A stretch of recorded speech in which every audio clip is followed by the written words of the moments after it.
এখন মায়ের আনা নিম পাতা আর হলুদগুলো মিক্সিতে পেস্ট করে নেব আমি। ছোটোবেলায় আমরা জয়েন্ট ফ্যামিলিতে থাকতাম, সেখানে বাড়ির সামনে একটা বড় পাথর ছিল আর বাড়িতে ভাঙা একটা বাতিল নোড়া ছিল। সেই ভাঙা নোড়া দিয়ে ওই বড় পাথরের উপরে আমরা নিম পাতা আর হলুদ বাটতাম। তারপরে বাড়ির ছোট বড় সবাই মিলে পয়লা বৈশাখের দিন সেই হলুদ আর নিম পাতা মাখতাম।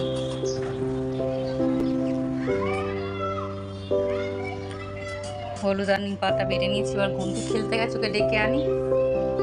দেখি মনে হয় ওটো ওটো, যাবো বাইরে যাবো বাবা, ওটো ওটো ওটো ওটো ওটো ওটো, যাই আমি যাই, ওটো। ওই কি রে পাগলি,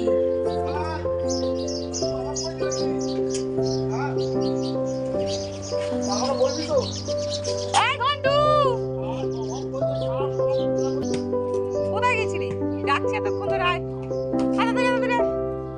তাড়াতাড়ি আয়, তোকে স্ট্যান্ড দেখাতে হবে না, ছেড়ে দে, খালি সবাইকে বিরক্ত করে। আয় আয় আয় আয়, বেলা হয়ে তাড়াতাড়ি আয়,